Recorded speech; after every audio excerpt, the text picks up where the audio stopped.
halkan waa mid ka mid ah kaamamka lagu barakacay ee magaalada Baydhabo oo ay degan yihiin dadkii abaarihii kala duwanaa ee dalka ka dhacay ka yimid maanta halkan waxaa jooga boqolaal haween ah oo kuwa barakacayaasha ah waxay u dabaaldegayaan 8 Maarso waxaa hawshan isu xilqaamay oo in lagu geliyo 8 Maarso xerooyinka barakacayaasha sameeyay qaar ka mid ah haweenka ku nool magaalada Baydhabo gaar ahaan ururka raadinta xuquuqda haweenka iyo caruurta mid ka mid ah oo halkan aan kula kulmay ayaa ka sheekeynaysa sababta ay u doorteen in xerooyinka lagu geliyo 8 Maarso may bageeku ku qayb qaadahayna 8 Maarso oo maalinta haweenka adduunka Soomaaliyeed una kula qayb qaadadaan kaamamka balaantu roogta oo Soomaaliyeed awlaadiyo wacyigelin iyo walbarasho ini una kula qayb qaadana ciyaalkaasna may bagodoonsiyaane dar iwaliyo ka shaqaysadaan may bafadaanay una barna xisooyin una siin hiraabti hore walaa shansa ku dambooyon una ku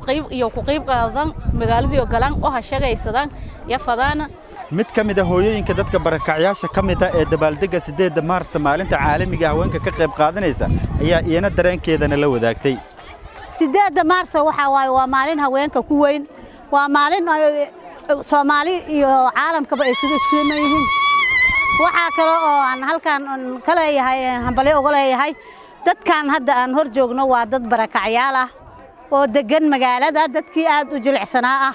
waxaan ku dhiirigelinay in ayagana 8 Maarso sida dadka kale ay u galiyaan ayagana ay uga shadaan hooyadan weligeed ma arkin xuska 8 Maarso waxay ka timid miiga fog ee koonfur galbeed bal maanta iyadana dareenkeeda aan aragno sida maanta loo xusayo ciyaaraha ay soo bandhigayaan iyo maanta waxa ay la tahay ee loo sheegay maalintii oo haweenka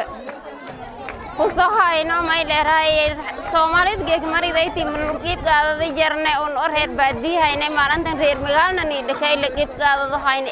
eedan ka faraxsan loo ciyaarto aragday ebadkayno ban araggeek la arago hayno may leeyahay is awlaadayna iska la roogno idayn dhatiyak u soo hay si kastaba ha ahaatee maanta oo kale 8 Maarso sanad kasta waxaa la xusaa maalinta caalamiga ee haweenweynaha adduunka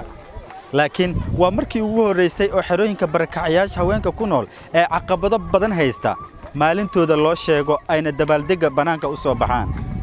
Muxuddin Xusni Universal TV Baydhabo